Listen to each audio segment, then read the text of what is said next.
ਵਿਰਾਸਤ TV live YouTube channel ਦੇਖ ਰਹੇ ਸਾਰੇ ਦਰਸ਼ਕਾਂ ਨੂੰ ਮੇਰੇ ਵੱਲੋਂ ਪਿਆਰ ਭਰੀ ਸਤਿ ਸ਼੍ਰੀ ਅਕਾਲ, ਨਮਸਤੇ ਅਤੇ ਆਦਾਬ। ਮੈਂ ਅੱਜ ਤੁਹਾਡਾ ਆਪਣਾ ਹੋਸਟ ਤੇ ਦੋਸਤ ਹਰਸ਼ਪ੍ਰੀਤ ਸਿੰਘ। ਅੱਜ ਮੈਂ ਤੁਹਾਡੇ ਲਈ ਲੈ ਕੇ ਆਇਆ ਇੱਕ ਖਾਸ ਅਪਡੇਟ, ਜਿਸ ਦੇ ਵਿੱਚ ਦੀਪ ਸਿੱਧੂ ਜੀ ਨੇ ਦਿੱਲੀ ਦੇ ਵਿੱਚ ਹੋਈ ਬੇਅਦਬੀ ਬਾਰੇ ਕੀਤੀਆਂ ਕੁਝ ਗੱਲਾਂ ਅਤੇ ਕੀਤੇ ਕੁਝ ਸਾਂਝੇ ਵਿਚਾਰ। ਇਸ ਲਾਈਵ ਵੱਲ ਲੈ ਕੇ ਜਾਣ ਤੋਂ ਪਹਿਲਾਂ ਦੋਸਤਾਂ ਨੂੰ ਬੇਨਤੀ ਹੈ ਕਿ ਜਿਹੜੇ ਦੋਸਤ ਵਿਰਾਸਤ ਟੀਵੀ ਲਾਈਵ YouTube ਚੈਨਲ ਤੇ ਨਵੇਂ ਨੇ ਉਹ ਚੈਨਲ ਸਬਸਕ੍ਰਾਈਬ ਕਰ ਦੇਣ ਤੇ ਨਾਲ ਵਾਲੀ ਨੋਟੀਫਿਕੇਸ਼ਨ ਬੈਲ ਔਨ ਕਰਨਾ ਨਾ ਭੁੱਲਣਾ। ਹੁਣ ਤੁਹਾਨੂੰ ਲੈ ਚੱਲਦੇ ਦੀਪ ਸਿੱਧੂ ਦੇ ਲਾਈਵ ਦੇ ਵੱਲ। ਸਤਿ ਸ਼੍ਰੀ ਅਕਾਲ ਜੀ। ਮੈਂ ਆਸ ਕਰਦਾ ਤੁਸੀਂ ਤੰਦਰੁਸਤ ਤੇ ਠੀਕ ਠਾਕ ਹੋਵੋਗੇ।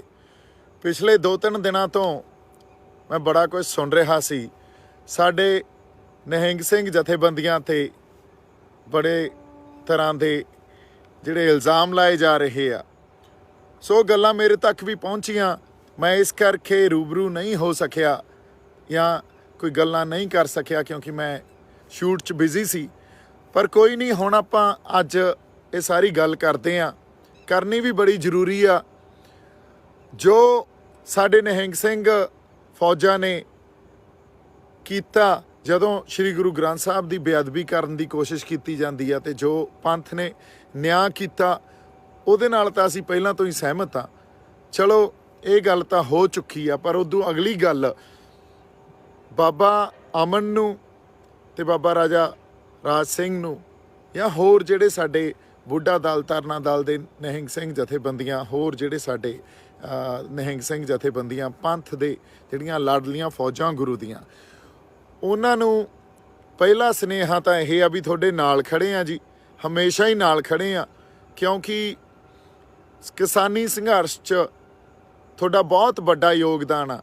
ਪਰ ਅਦਰਵਾਈਜ਼ ਵੀ ਜੋ ਪੰਥਕ ਰਿਪਰੈਜ਼ੈਂਟੇਸ਼ਨ ਆ ਜਾਂ ਪੰਥ ਨੂੰ ਤੁਸੀਂ ਜਿਵੇਂ ਸਾਂਭ ਕੇ ਰੱਖਿਆ, ਪੰਥ ਦੀਆਂ ਰਵਾਇਤਾਂ ਨੂੰ, ਉਸ ਪੁਰਾਤਨ ਜਿਹੜੀਆਂ ਗੱਲਾਂ ਨੂੰ, ਉਸ ਪਵਿੱਤਰਤਾ ਨੂੰ ਤੁਸੀਂ ਸਾਂਭ ਕੇ ਰੱਖਿਆ, ਸੋ ਇਹਦੇ ਲਈ ਅਸੀਂ ਤੁਹਾਡੇ ਹਮੇਸ਼ਾ ਰਿਣੀ ਰਹਾਂਗੇ।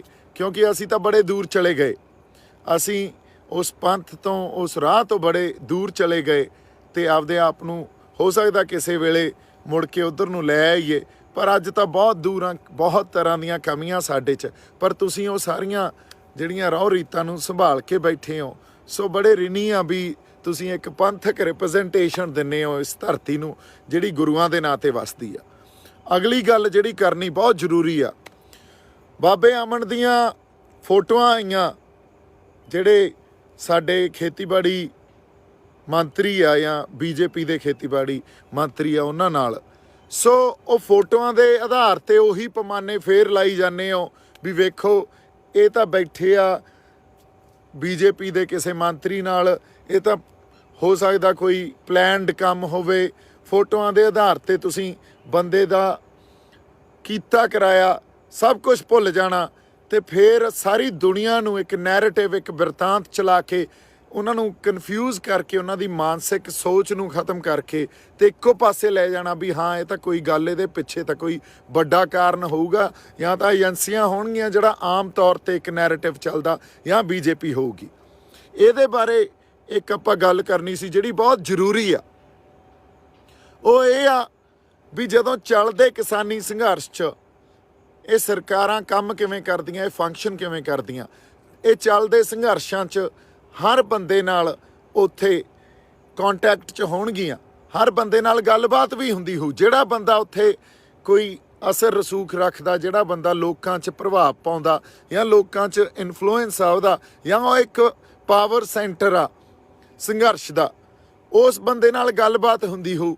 ਉਸੇ ਗੱਲਬਾਤ ਦੇ ਸੰਦਰਭ 'ਚ ਜਦੋਂ ਸਾਰਿਆਂ ਨਾਲ ਗੱਲਬਾਤ ਹੁੰਦੀ ਆ ਤਾਂ ਸਰਕਾਰ ਦੇ ਕੁਝ ਨੁਮਾਇੰਦੇ ਆ ਕੇ ਉਹਨਾਂ ਬੰਦਿਆਂ ਨਾਲ ਬਹਿ ਜਾਂਦੇ ਆ, ਉਹਨਾਂ ਬੰਦਿਆਂ ਨਾਲ ਗੱਲਬਾਤ ਕਰਦੇ ਆ, ਉਹਨਾਂ ਗੱਲਾਂ ਬਾਤਾਂ ਰਾਹੀਂ ਜਾਂ ਕੋਲ ਲਾਲਚ ਦੇ ਕੇ ਉਹਨਾਂ ਨੂੰ ਆਪਦੇ ਵੱਲ ਕਰਨ ਦੀ ਕੋਸ਼ਿਸ਼ ਕਰਦੇ ਆ। ਸੋ ਇਹ ਇੱਕ ਰਵਾਇਤ ਆ ਜਿਹੜੀ ਇਕੱਲੇ ਕਿਸਾਨੀ ਸੰਘਰਸ਼ 'ਚ ਨਹੀਂ ਚੱਲਦੀ, ਹਰ ਤਰ੍ਹਾਂ ਦੇ ਸੰਘਰਸ਼ 'ਚ, ਹਰ ਸਮੇਂ ਦੇ ਸੰਘਰਸ਼ 'ਚ ਇਹੀ ਰਵਾਇਤ ਜਿਹੜੀਆਂ ਸਰਕਾਰਾਂ ਜਾਂ ਸਟੇਟ ਆ ਇਹ ਚਲਾਉਂਦੀ ਆ। ਇੰਡੀਵਿਜੂਅਲਸ ਨੂੰ ਟਾਰਗੇਟ ਕਰਨਾ ਕਹਿੰਦੇ ਆ ਇਹਨਾਂ ਨੂੰ। ਸੋ ਜਦੋਂ ਉਹ ਇੰਡੀਵਿਜੂਅਲਸ ਨੂੰ ਟਾਰਗੇਟ ਕਰਦੇ ਆ ਅਤੇ ਫਿਰ ਸਮੇਂ 'ਤੇ ਸੱਟ ਮਾਰਨੀ ਵੀ ਹੁਣ ਲੋਹਾ ਗਰਮਾ, ਹੁਣ ਸੱਟ ਮਾਰ ਦਿਓ।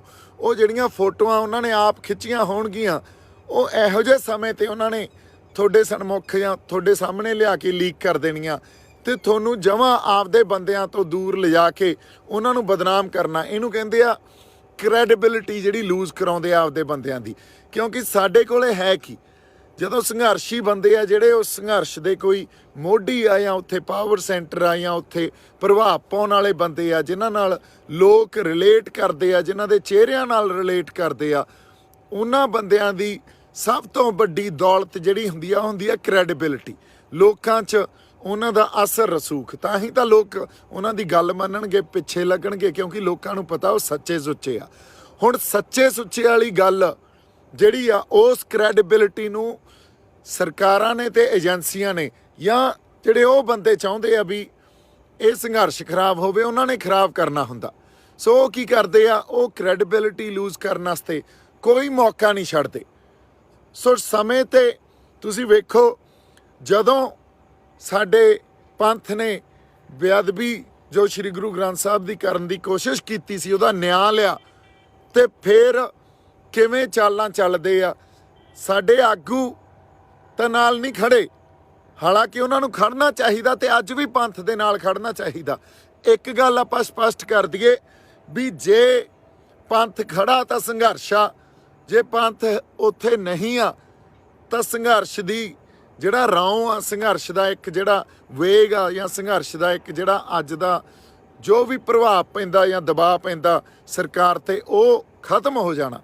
ਸੋ ਇਸ ਕਰਕੇ ਜਿੱਥੇ ਆਪਾਂ ਗੱਲ ਕਰ ਰਹੇ ਸੀ ਉੱਥੇ ਵਾਪਸ ਆਉਣੇ ਆ। ਪਹਿਲਾਂ ਕ੍ਰੈਡੀਬਿਲਿਟੀ ਲੂਜ਼ ਕਰਨ ਵਾਸਤੇ ਇਹ ਫੋਟੋਆਂ ਲੀਕ ਕੀਤੀਆਂ ਗਈਆਂ। ਬਾਬਾ ਅਮਨ ਦੀ, ਨਿਹੰਗ ਸਿੰਘ ਜਿਹੜੀਆਂ ਫੌਜਾਂ ਦੀ ਕ੍ਰੈਡੀਬਿਲਿਟੀ ਲੂਜ਼ ਕਰਾਉਣ ਵਾਸਤੇ ਫੋਟੋਆਂ ਲੀਕ ਕਰਦੇ ਆ। ਇਹਨਾਂ ਚੱਕਰਾਂ 'ਚ ਨਾ ਪਾਓ। ਫੋਟੋਆਂ ਦੇ ਆਧਾਰ ਤੇ ਪੈਮਾਨੇ ਨਾ ਲਾਓ, ਫੋਟੋਆਂ ਦੇ ਆਧਾਰ ਤੇ ਬੰਦੇ ਨਾ ਪਰਖੋ। ਸਾਡੀਆਂ ਫੋਟੋਆਂ, ਜੇ ਇਹਨਾਂ ਦੀਆਂ ਫੋਟੋਆਂ, ਤੁਸੀਂ ਇਹ ਦੇਖੋ, ਜੇ ਇਸ ਦੇਸ਼ ਦੇ ਪ੍ਰਾਈਮ ਮਿਨਿਸਟਰ ਆ ਜਿਹੜੇ ਮੋਦੀ, ਉਹ ਅਮਰੀਕਾ ਵਾਲਿਆਂ ਲੀਡਰਾਂ ਨਾਲ ਵੀ ਬੈਠੇ ਹੁੰਦੇ ਆ, ਉਹ ਅਰਬ ਕੰਟਰੀ ਦੇ ਜਿਹੜੇ ਇਸਲਾਮਿਕ ਲੀਡਰਸ ਆ ਉਹਨਾਂ ਨਾਲ ਵੀ ਬੈਠੇ ਹੁੰਦੇ ਆ, ਉਹ ਪਾਕਿਸਤਾਨ ਦੇ ਪ੍ਰਧਾਨ ਮੰਤਰੀ ਨਾਲ ਵੀ ਬੈਠੇ ਹੁੰਦੇ ਆ, ਉਹਨਾਂ ਨੂੰ ਤਾਂ ਫਰਕ ਨਹੀਂ ਪੈਂਦਾ, ਕਿਉਂਕਿ ਇਹੀ ਤਾਂ ਇੱਕ ਡਿਪਲੋਮੈਸੀ ਆ, ਇਹੀ ਤਾਂ ਇੱਕ ਰਾਜਨੀਤੀ ਆ। ਤੇ ਸਾਡੇ ਬੰਦੇ ਵੀ ਅਮਰੀਕਾ ਵਾਲਿਆਂ ਨਾਲ ਵੀ ਬੈਠਣਗੇ, ਸਾਡੇ ਬੰਦੇ ਹੋਰ ਜਿਹੜੇ ਕੋਈ ਨੁਮਾਇੰਦੇ ਆ ਦੇਸ਼ਾਂ ਦੇ, ਉਹਨਾਂ ਨਾਲ ਵੀ ਬੈਠਣਗੇ। ਅਸੀਂ ਇਹ ਕਹਿ ਲਓ ਵੀ ਇਸਲਾਮਿਕ ਕੰਟਰੀਜ਼ ਦੇ ਲੀਡਰਸ ਨਾਲ ਵੀ ਬੈਠਾਂਗੇ, ਹਨਾ। ਜੇ ਅਸੀਂ ਡਿਪਲੋਮੈਟਿਕ ਟਾਕਸ ਹੀ ਕਰਨੇ ਆ ਨਾ, ਅਸੀਂ ਕਿਹੜਾ ਕੁਝ ਸਾਜ਼ਿਸ਼ਾਂ ਘੜ ਰਹੇ ਆ। ਅੱਜ ਜੇ ਅਫਗਾਨਿਸਤਾਨ 'ਚ ਤਾਲਿਬਾਨ ਰਾਜ ਕਰਦਾ, ਮੇਰਾ ਇੱਕ ਸਵਾਲ ਆ ਵੀ ਜਿਹੜੇ ਕਹਿੰਦੇ ਆ ਇੰਡੀਅਨ ਗਵਰਨਮੈਂਟ ਦੇ ਨੁਮਾਇੰਦੇ ਉੱਥੋਂ ਦੀ ਰਾਜ ਕਰ ਰਹੀ ਧਿਰ ਨਾਲ ਨਹੀਂ ਬੈਠਣਗੇ, ਤੇ ਜੇ ਬੈਠਣਗੇ ਉਹ ਅੱਤਵਾਦੀ ਹੋ ਜਾਣਗੇ। ਸੋ ਗੱਲ ਜੇ ਆਪਾਂ ਫੋਟੋਆਂ ਦੇ ਆਧਾਰ ਤੇ ਹੀ ਸਮਝਣ ਲੱਗ ਗਏ ਨਾ, ਤੇ ਪੈਮਾਨੇ ਇਹ ਲੱਗ ਗਏ ਵੀ ਫਲਾਣੇ ਦੀ ਫਲਾਣੇ ਨਾਲ ਫੋਟੋ ਆ, ਫਿਰ ਮੈਂ ਇੱਕ ਗੱਲ ਕਿਸਾਨ ਆਗੂਆਂ ਨੂੰ ਵੀ ਕਹਿਣਾ ਚਾਹਣਾ ਵੀ ਤੁਹਾਡੀਆਂ ਵੀ ਫੋਟੋਆਂ ਇਹਨਾਂ ਨੇ ਸਾਂਭ ਰੱਖੀਆਂ ਹੋਣੀਆਂ, ਤੇ ਸਮੇਂ ਆਉਣ ਤੇ ਇੱਕ ਇੱਕ ਆਗੂ ਦੀ ਫੋਟੋ ਇਹਨਾਂ ਨੇ ਆਈ ਲੀਕ ਕਰਨੀ ਆ, ਇਹ ਗੱਲ ਇਹਨਾਂ ਤੇ ਵੀ ਆਉਣੀ ਆ। ਸੋ ਫੋਟੋਆਂ ਦੇ ਆਧਾਰ ਤੇ ਪੈਮਾਨੇ ਨਾ ਲਾਓ। ਇਹ ਫੋਟੋਆਂ ਇਹ ਨਹੀਂ ਦਰਸਾਉਂਦੀਆਂ ਵੀ ਬੰਦੇ ਉਹ ਏਜੰਸੀਆਂ ਦੇ ਆ ਜਾਂ ਬੀਜੇਪੀ ਦੇ ਆ, ਨਹੀਂ, ਉਹ ਸਾਡੇ ਬੰਦੇ ਆ। ਬਾਬਾ ਅਮਨ ਵੀ ਸਾਡਾ, ਬਾਬਾ ਰਾਜਾ ਰਾਜ ਸਿੰਘ ਵੀ ਸਾਡੇ ਆ, ਨਿਹੰਗ ਸਿੰਘ ਜਥੇਬੰਦੀਆਂ ਵੀ ਸਾਡੀਆਂ, ਕਿਉਂਕਿ ਇਹ ਪੰਥ ਸਾਡਾ। ਸੋ ਇਸ ਕਰਕੇ ਜੇ ਪੰਥ ਤੇ ਹੀ ਤਾਂ ਸਾਨੂੰ ਮਾਣ ਆ, ਇੱਥੋਂ ਹੀ ਤਾਂ ਅਸੀਂ ਸਿੱਖਦੇ ਹਾਂ, ਇਹੀ ਤਾਂ ਚਿੰਗ ਜਾਂ ਮਾੜੀ ਮੋਟੀ ਜਿਹੜੀ ਇਨਸਪੀਰੇਸ਼ਨ ਮਿਲਦੀ ਆ ਸਾਨੂੰ, ਇੱਥੋਂ ਹੀ ਤਾਂ ਮਿਲਦੀ ਆ। ਅਦਰਵਾਈਜ਼ ਗੁਰੂ ਤੋਂ ਤਾਂ ਅਸੀਂ ਬਹੁਤ ਦੂਰ ਚਲੇ ਗਏ ਹਾਂ।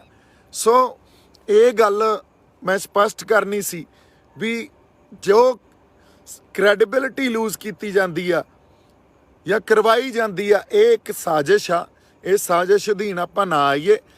ਬਾਕੀ ਨਿਹੰਗ ਸਿੰਘ ਜਥੇਬੰਦੀਆਂ ਨੂੰ ਮੇਰੀ ਬੇਨਤੀ ਆ, ਪੰਥ ਨੂੰ ਬੇਨਤੀ ਆ ਵੀ ਕਿਸਾਨੀ ਸੰਘਰਸ਼ ਤੁਹਾਡੇ ਕਰਕੇ ਖੜਾ, ਤੁਸੀਂ ਉੱਥੋਂ ਵਾਪਸ ਨਾ ਆਇਓ।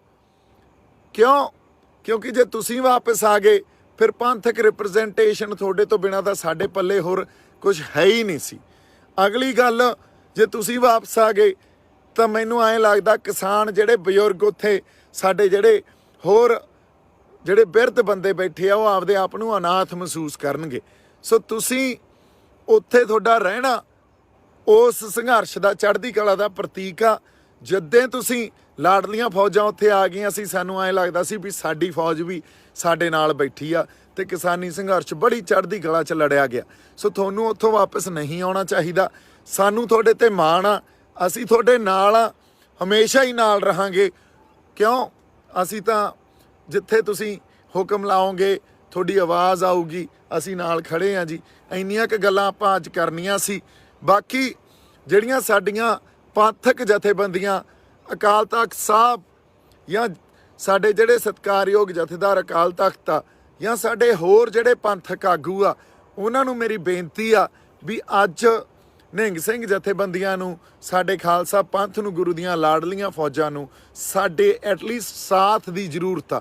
ਉਹਨਾਂ ਨੂੰ ਫਰਕ ਕੋਈ ਨਹੀਂ ਪੈਂਦਾ, ਕਿਉਂਕਿ ਬਾਬਾ ਅਮਨ ਮੈਨੂੰ ਉਹਨਾਂ ਨੇ ਇੱਕ ਗੱਲ ਕਹੀ ਵੀ ਦੀਪ ਸਿਆਂ ਇਹਨਾਂ ਨੂੰ ਕਹਿ ਦਿਓ 40 ਮੁਕਤਿਆਂ ਤੋਂ ਡਰਨ, ਫਿਰ 5 ਪਿਆਰਿਆਂ ਤੋਂ ਡਰਨ, ਫਿਰ 4 ਸਾਹਿਬਜ਼ਾਦਿਆਂ ਤੋਂ ਡਰਨ, ਫਿਰ ਗੁਰੂ ਨਾਨਕ ਸਾਹਿਬ ਸੱਚੇ ਪਾਤਸ਼ਾਹ ਤੋਂ ਡਰਨ।